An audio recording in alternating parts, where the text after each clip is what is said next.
وَلَقَدْ يَسَّرْنَا الْقُرْآنَ لِلذِّكْرِ فَهَلْ مِن مُّدَّكِرٍ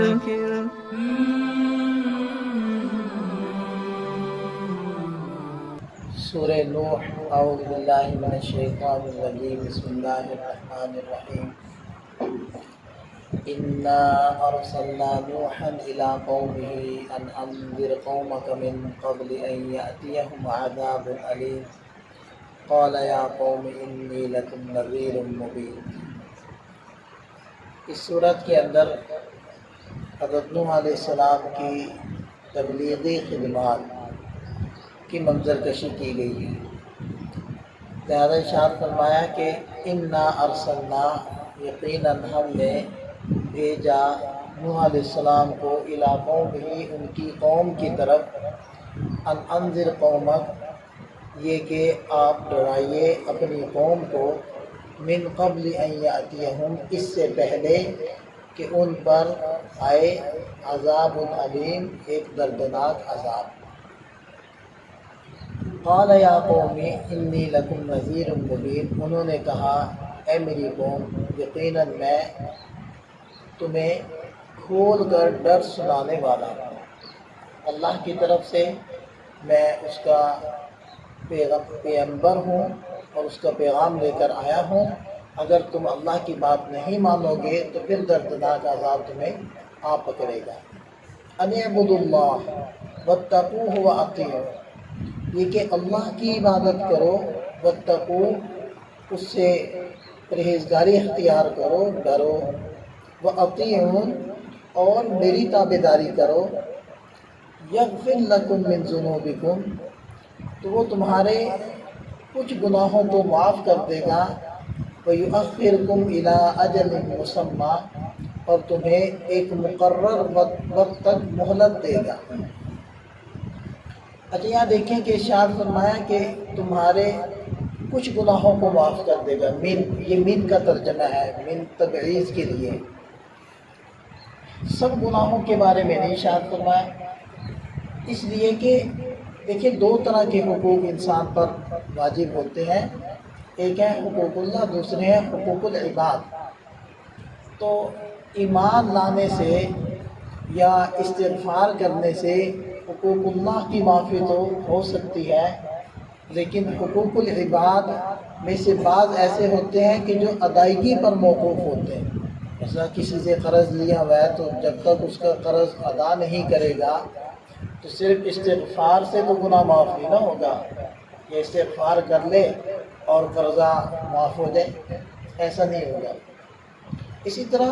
بعض حقوق ایسے ہوتے ہیں کہ جو ادا تو نہیں کیے جا سکتے لیکن ان کی معافی مانگی جا سکتی ہے۔ اس کو ستایا ہے، اس کی چغلی کی ہے، اس کی غیبت کی ہے، اس پر کوئی بہتان باندھا ہے، تو اس سے معافی مانگے اور پھر اللہ تعالیٰ سے استغفار کرے تو تب یہ گناہ ختم ہوتے ہیں۔ تو اس لیے ارشاد فرمایا کہ یغفر لکم من ذنوبکم، تمہارے کچھ گناہوں کو اللہ معاف کر دے گا۔ اور پھر ارشاد فرمائے وَيُؤَخِّرْكُمْ، تمہیں مہلت دے گا، اِلیٰ اَجَلٍ مُّسَمًّى، ایک مقرر وقت تک۔ اصل میں اللہ تعالیٰ نے ہر بندے کا ایک موت کا وقت مقرر کیا ہوا، اور اگر وہ نافرمان نہیں ہوتا تو اس کو اس کے وقت مقرر تک زندگی دی جاتی ہے کہ وہ اپنا پورا وقت پورا کرے، سارا وقت جیے، اور اگر وہ نافرمانی کرتا ہے تو پہلے ہی اس کا وقت مقرر آنے سے پہلے ہی عذاب اس کی زندگی کو ختم کر دیتا ہے۔ مثلا اگر اس کی زندگی 80 سال لکھی ہے تو اگر وہ فرما برداری پر رہتا ہے تو 80 سال پورے کرتا ہے، اور اگر وہ نافرمانی پر آتا ہے تو 60 سال میں ہی اس کی پکڑ ہو جاتی ہے، اور کسی بھی عذاب کا شکار ہو کر وہ 60 سال میں ہی وفات پا جاتا ہے۔ تو اسی کے طرف اشارہ کیا نا، وَيُؤَخِّرْكُمْ، اور پھر تمہیں مہلت دے گا، تمہیں باقی رکھے گا، اِلیٰ اَجَلٍ مُّسَمًّى،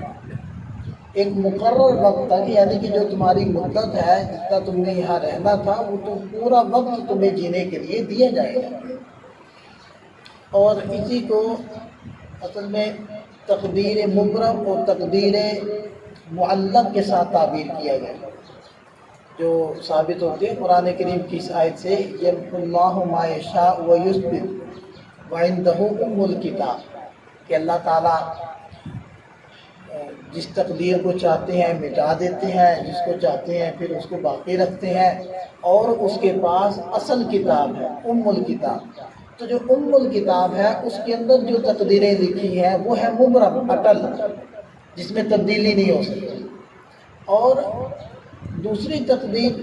اصل میں اس کے اندر یہی شرط کے ساتھ لکھا ہوا ہوتا ہے کہ اگر یہ فرمانبرداری کرتا ہے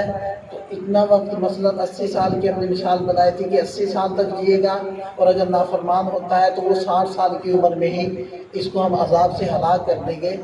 تو یہ چیز اس طریقے سے لکھی ہوتی ہے. تو اس تقدیر کو کہتے ہیں تقدیر معلق، لٹکی ہوئی تقدیر، شرط کے ساتھ مشروط تقدیر. اب یہ جو حدیث پاک میں آتا ہے کہ لا يرد القضاء الا الدعاء، کہ دعا تقدیر کو ٹال دیتی ہے، اور انسان جو بر الوالدین ہے، والدین کے ساتھ نیکی، اس سے عمر میں اضافہ ہوتا ہے. تو اس کا یہی تو مطلب ہے کہ تقدیر میں لکھا ہی ایسے ہوتا ہے کہ اگر یہ والدین کا فرما بردار بنے گا تو 80 سال مثلا جیے گا، نافرمان بنے گا تو 60 سال کے اندر اس کی وفات ہوگی. تو اب چونکہ والدین کی فرما برداری کی وجہ سے اس کو 20 سال مزید مل رہے ہیں، اس وجہ سے یہ جو 20 سال کی بڑھوتری ہے وہ اس کی بر الوالدین کی طرف منسوخ کر دی جاتی ہے کہ والدین کی فرما برداری اور اطاعت سے اس کی عمر میں اضافہ ہوگی. یہ مطلب ہوتا ہے عمر میں اضافے کا. اور اسی طرح دعا کی برکت سے اس کی عمر بڑھتی ہے اور تقدیر کو ٹالتی ہے، اس کا یہ مطلب ہے. باقی اللہ تعالیٰ کو یہ بات پہلے سے معلوم ہے کہ کون فرما برداری کرے گا اور کون نافرمانی کرے گا. اس لیے اللہ تعالیٰ نے یہ بات بھی طے کی ہوئی ہوتی ہے کہ یہ چونکہ فرما برداری کرے گا اس لیے اس کی 80 سال عمر ہوگی، اور یہ چونکہ نافرمانی کرے گا اس لیے اس کی 60 سال ہوگی. تو یہ بھی چونکہ اللہ تعالیٰ کو معلوم ہے، اللہ تعالیٰ نے یہ چیز بھی لکھی ہوئی ہوتی ہے. لیکن چونکہ تقدیر معلق کے اندر وہ شرط والی بات آ جاتی ہے، اس وجہ سے پھر یہ کہہ دیا جاتا ہے کہ نیکی کی وجہ سے زندگی میں اضافہ ہو جاتا ہے، اطاعت کی وجہ سے زندگی بڑھ جاتی ہے، تو اس کی طرف منسوخ ہو جاتی ہے. تو یہاں ارشاد فرمائے کہ وَيُؤَخِّرُكُمْ إِلَىٰ أَجَلٍ مُّسَمًّى، پھر تمہیں وہ مہلت دے گا ایک مقرر وقت تک. إِنَّ أَجَلَ اللَّهِ إِذَا جَاءَ لَا يُؤَخَّرُ، یقیناً اللہ کا مقرر کیا ہوا وقت اذا جاء، جب آ جاتا ہے، لا یؤخر، پھر وہ مؤخر نہیں ہوتا، پھر انسان کو جانا ہی پڑتا ہے.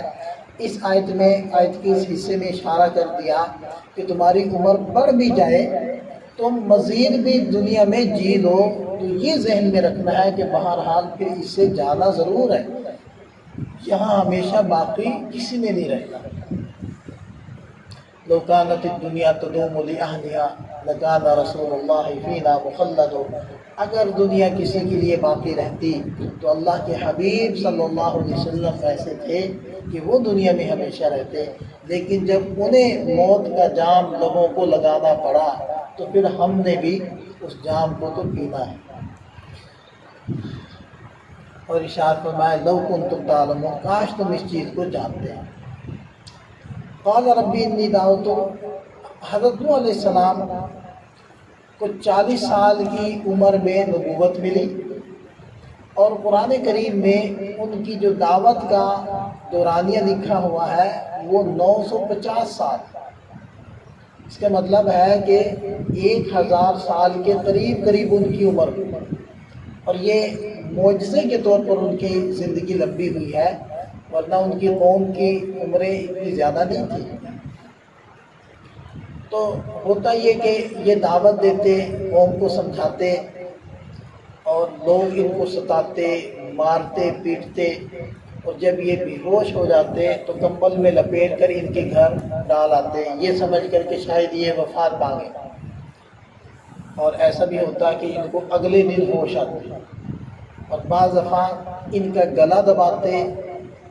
اور اس کی وجہ سے یہ بے ہوش ہو جاتے اور ان کو ان کے گھر ڈال آتے، اور جب ان کو ہوش آتی تو یہ